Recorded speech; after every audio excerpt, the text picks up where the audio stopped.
really in high school, once I got to high school, computers arrived literally just as I was getting there. So I almost felt like they were invented for me.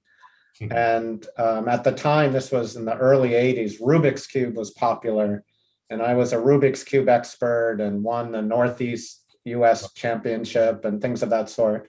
So the first program that I ever wrote was a program to solve Rubik's Cube.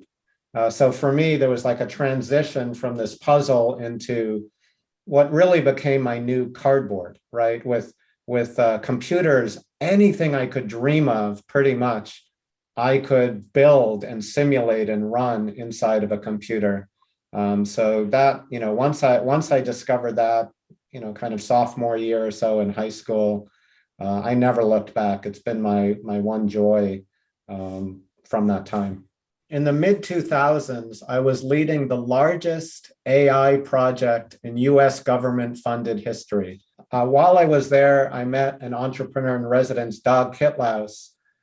He was walking around the hallways talking to scientists looking for something to commercialize as a company, as an EIR, entrepreneur in residence.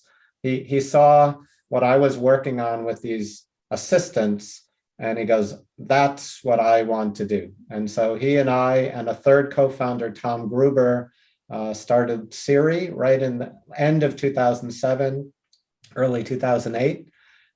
We raised money. We grew the team to about 22 people. And after 2 years, we launched a free app. About 2 or 3 weeks later, we get a phone call. We're holding up our phone. It says, Apple, Cupertino. We're going, swipe, swipe, answer, answer, answer. And finally, on the seventh swipe, I don't know why it wasn't answering right away, it answers, and we hear this voice. Hey, it's Steve Jobs. What are you doing? Want to come over to my house tomorrow? And so we went over to his house. We talked about the future, about technology. He made it clear he wanted to buy our company.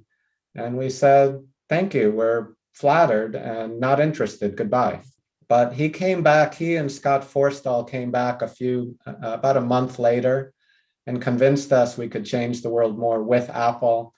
And so we ended up selling the company to Apple. I became the kind of the engineering manager in charge of all of the Siri AI backend system part.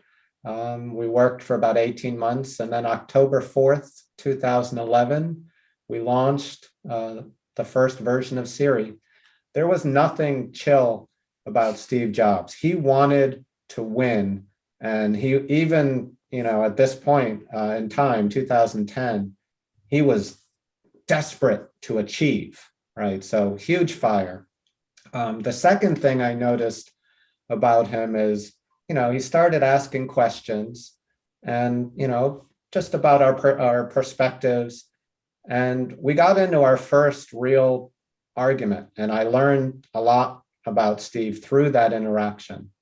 And he said, Adam, should Apple buy, and then he named a company. I'm not going to give the company's name here. And I'm like, no, I don't think so. Definitely not. He's like, what? Why? And we started going at it. He's like, no, but this, and I'm like, no, because this, and this. And what I learned and what I appreciate most about Steve Jobs is, even though he's so accomplished and so smart, he never thought he was necessarily right.